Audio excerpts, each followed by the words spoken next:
par rapport à ça. Qui a tort, qui a raison? Non, ça commence à devenir métaphysique. Vous savez, comment ça métaphysique? Monsieur Jean-Marie, est-ce que vous le savez que les accords de 23 mars ont été déjà appliqués? Oui. Ont été appliqués avec les CNDP. Oui. Qu'est-ce qu'on a appliqué avec les CNDP? Ils nous demandaient qu'on ne puisse pas délocaliser. Ils n'ont pas été délocalisés. Ils n'ont pas été délocalisés. Donc s'appliquer. Ils nous ont demandé à ce qu'on puisse intégrer les officiers supérieurs, tout rwandais dans l'armée. Ils sont là. CNDP. Ils sont là. CNDP. Donc s'appliquer. C'était appliqué. Donc. Mais aujourd'hui, maintenant, moi, la question que je me pose en tant que journaliste, oui. Nous négocions avec les CNDP, ou, pardon, nous évaluons avec les CNDP. Mais ils sont pour le logement CNDP. Les accords ont été, n'est-ce pas, signés avec les CNDP. Mais ils disent qu'ils sont CNDP. Maintenant, avec les M23, est-ce que, n'est-ce pas, un autre accord? Non, non, ils disent qu'ils sont pour le logement CNDP. Si tel est le cas, oui. Attention, ou d'ailleurs, moi je me demande, parce que nous sommes en évaluation avec les M23, est-ce que nous allons encore intégrer des Soutani Makenga dans notre armée? Ça sont des questions qu'on doit se poser. Ça, parce qu'on a y intégré les Occidentaux disent, les Occidentaux là, disent, tous ceux qui sont condamnés ou poursuivis, tout ça, ils sont, tous ceux qui sont poursuivis par la justice internationale, hors des questions. Alors maintenant, la question fondamentale est à ce niveau-là. Oui.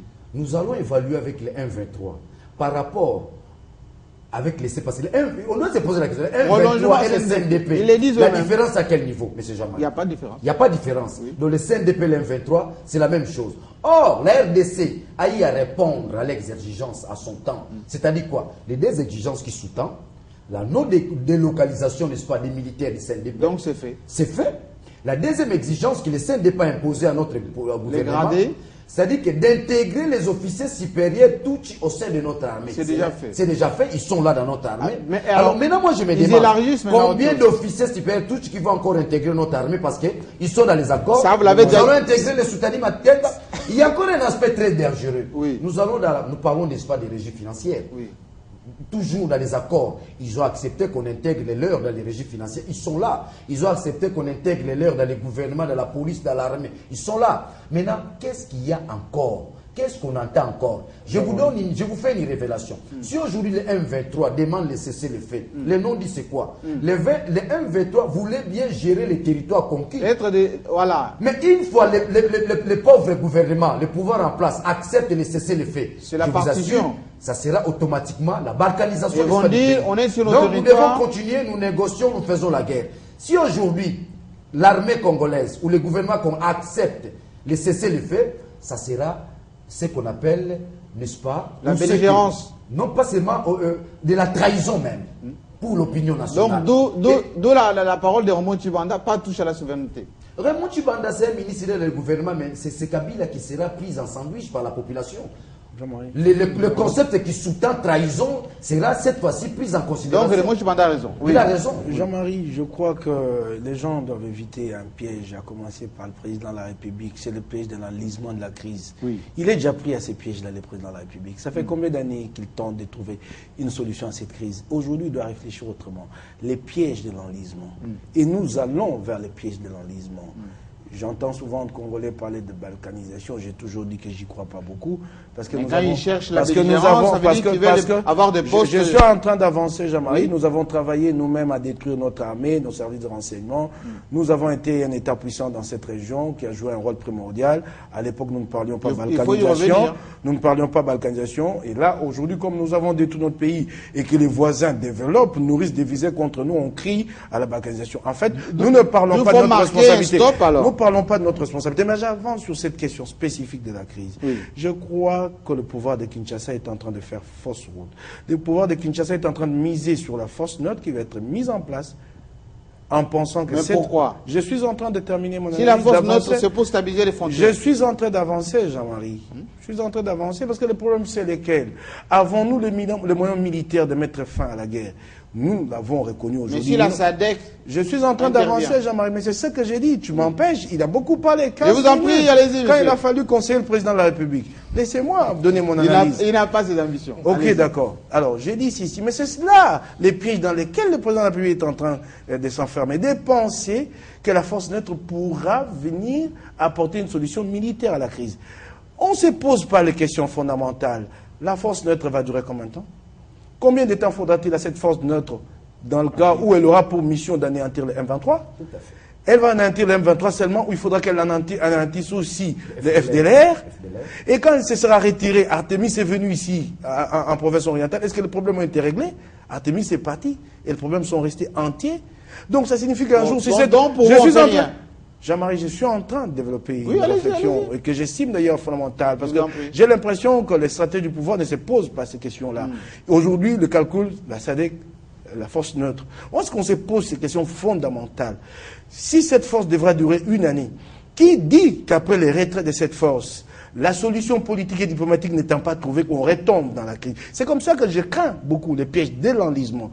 Croyez-vous que le Rwanda, qui a les réflexes d'Israël, les réflexes dans ce sens, que lorsque ses intérêts vitaux sont en jeu, il se défend d'abord, avant d'aller s'expliquer. Mais est-ce qu'ils sont les seuls? Je suis en train d'avancer, Jean-Marie.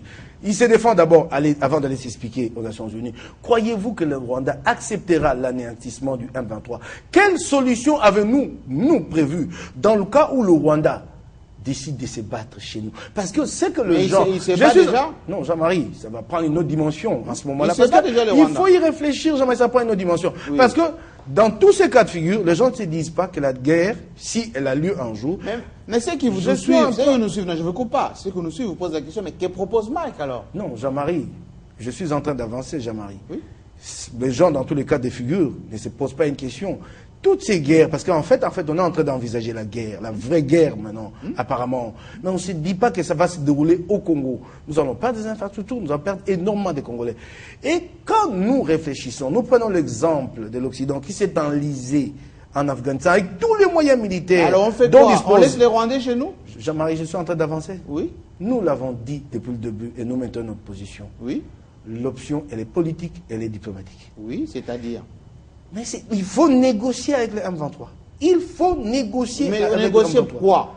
Jean-Marie, si vous me posez cette question de négocier pourquoi, je me sens. Non, négocier quoi? Mais Jean-Marie, mais au jour d'aujourd'hui, tu me poses la question de savoir négocier quoi? Oui. Jean-Marie, hier. Daniel Safo Jean-Marie, hier. Jean-Marie, si c'est pour intégrer les officiers supérieurs, Jean-Marie, si c'est pour... Jean-Marie, je vais te dire, Daniel Safo, je ne vais pas entrer dans le détail avec lui, il s'est trompé complètement dans les faits. Oui. Dans ces accords, il n'y avait jamais une concession pour que les troupes CNDP restent là-bas. Plutôt, la clause, c'était qu'on le déploie. C'était ça la clause. D'ailleurs, il y a des contingents. Je t'ai dit, Daniel ne se coupe pas la tête. Certains de ceux, ils n'ont pas voulu. Oui. Ne fais pas l'amalgame entre la tutu et non, Jean-Marie. Oui. Mais tu m'as cité Daniel. Quand je veux maintenant battre en brèche ce qu'il a avancé, ce qui est du domaine de fait, tu veux m'arrêter. Non. Répondez aux questions. Daniel s'est trompé. Oui. Dans les accords, il n'est pas dit qu'il reste chez eux là-bas. C'est eux, dans l'attitude, qui ont refusé de venir. Les accords disent qu'ils doivent être déployés. Mais il y a des contingents... Et ils ne l'ont pas fait. Jean-Marie, je suis en train... Mais lui, déjà, au départ, dit que les accords concédaient au M23 de garder ses troupes au CNDP. Ce qui est faux. C'est pourquoi je n'ai pas voulu le suivre. Parce qu'il a tout faux sur cette question-là. C'est écrit noir sur blanc. Je n'ai pas voulu le suivre. Tu m'as posé une question fondamentale, Jean-Marie. On négocie quoi? Mais Mike dit ça. Je suis en train... Je n'ai même pas fini d'évoquer les questions les plus fondamentales auxquelles les Congolais doivent réfléchir. Oui. Parce que tu ne me permets pas de parler d'un trait. C'est ça le problème. Je suis chaque fois interrompu. Je vais là m'arrêter parce qu'il faut que je laisse la parole aux autres. Mais je vais dire... Qu'est-ce qu'on doit négocier avec M23? Jean-Marie. On leur donne quoi? On garde quoi? Jean-Marie. Oui. Les M23 présentent des prétentions. Oui. Les M23 sont un groupe rebelle au Congo. Ils veulent... Jean-Marie. Non, je vais juste vous aider. Ils veulent gérer Goma. Vous voulez qu'on laisse gérer Goma? Jean-Marie, je veux qu'on se mette d'accord. Alors, je vous laisse. En fait, vous prenez les prétentions du M23 comme un obstacle aux négociations. Non, les prétentions sont tout à fait normales. C'est des surenchères qu'on monte. Au départ des négociations, quand on négociera, on va trouver de compromis. Je suis heureux aujourd'hui que tu me poses cette question parce qu'il y a quelques mois, nous disions qu'il y a crise de légitimité, qu'il y a des problèmes. On nous disait qu'il n'y a pas de crise, mais nous constatons aujourd'hui que le président de la République appelle au dialogue. Nous disons pour dialoguer à propos de quoi? Mais non, c'est très bien, parce que hier, la même question était dit, pourquoi dialoguer? Pourquoi dialoguer? Sur ce même plateau, pourquoi dialoguer? Aujourd'hui, quand le président l'a dit, mais il faut lui demander maintenant pourquoi il faut dialoguer. Vous ne lui posez pas la question? Mais le dialogue n'a jamais été interrompu. Ah non, il avait dit dans son discours qu'il était ouvert à travailler avec tout Congolais passionné par le Congo. Donc c'était le dialogue. Il nous reste 2 minutes. Quand on dialogue, ce n'est pas tout simplement parce qu'il y a crise de légitimité. Le dialogue est un agent pacificateur des conflits interhumains. Ces conflits sont de plusieurs genres et de tout genre. Il n'a été dit nulle part que si on doit dialoguer, c'est parce qu'il y a crise de légitimité. Non, c'est un débat, c'est un terrain sur lequel je ne veux pas suivre. Quel est l'objet? On doit conclure l'émission, pardon. Le cahier des charges sera mené par chaque partie prenante à ce dialogue. Ce n'est pas nous, sur ce plateau de télévision, à décider sur ce cahier de charges. Oui. Par rapport à ce que Mike venait de dire, c'est tout un chapelet de bonnes intentions. Et ce sont des prophéties. Et nous disons que nous avons aussi le droit de faire de prophéties en disant que c'est vrai. Le chef de l'État a parlé de l'option militaire tout en mettant en arrière-plan la diplomatie et la politique. Mais comment il trouve que ce n'est pas l'option militaire qu'il faut prioriser, mais plutôt la diplomatie et l'option politique, libre à lui, mais je lui dis que si c'est ça son option, il sera surpris en train de faire de la diplomatie et de la politique par les Kalachnikov. Je veux tout simplement dire que le gouvernement de la République était prudent, trop prudent, en refusant le cessez-le-feu parce que ça aurait été la balkanisation de la République. On peut dialoguer tout, sauf en admettant que les principes sacro-saints de la gestion du pays soient bafoués jusqu'à violer la Constitution. C'est lui qui veut avoir le pouvoir, gérer la ville de Goma.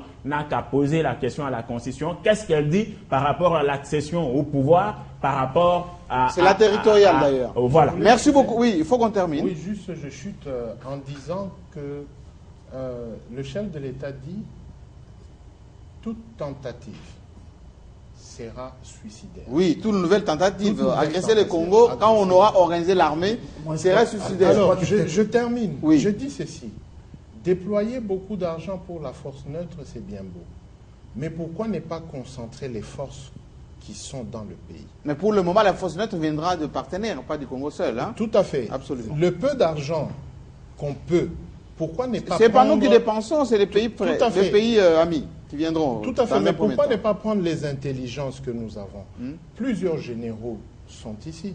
Mais on fait les deux, mon général. On fait les deux. On fait l'armée nationale et on fait aider par les amis. Pardon, juste un petit mot par rapport à Mike, ce qu'il a dit là. Mike, il doit être informé. Oui. L'objectif du CNDP, lorsqu'ils refusaient... là, tu passes à autre chose. Non, je ne passe pas à autre chose. Quand tu me dis je dois être informé, quelle est l'information que je n'ai pas dans les provinces? Quelle est l'information que je n'ai pas? Voilà, c'est ce que je vous donne maintenant. C'est-à-dire que l'objectif du CNDP, c'était garder... C'est pourquoi, c'est à juste ce titre, dans le périmètre du Rwanda. De l'intentionnalité de balkaniser le pays. Oui. Et ils ont préféré rester dans les périphéries, n'est-ce pas, du Rwanda. Oui. C'est comme ça. Vous avez des Bosco Tanganda, tous ces gens-là. Des Kunda, c'était rester dans cet espace-là pour en faire veiller à leur terre. Parce que tout ce qui se passe aujourd'hui, Mike, qui doit le savoir, c'est un problème de la terre. Non, non. Les problèmes de la terre. Merci beaucoup. Veulent bien prendre cette partie-là. C'est la terre qu'ils veulent annexer au Rwanda et on le refuse. L'émission est terminée. Merci en tout cas. C'est la première de l'année 2013. Vous avez bien remarqué que nous avons encore nos habitudes. Mike est de retour avec son courage et son ambition pour la vérité pour les Congo. Merci, messieurs, d'être venus. Bon retour au Katanga. Si vous êtes encore à Kinshasa, profitez-en un tout petit peu. Dans quelques instants, c'est le journal. Rediffusion jusqu'à lundi. Merci encore et bonne année. Nous sommes en train de terminer avec vous et surtout votre télé pour vous accompagner en cette année nouvelle 2013. À la semaine prochaine. Bon courage à tous.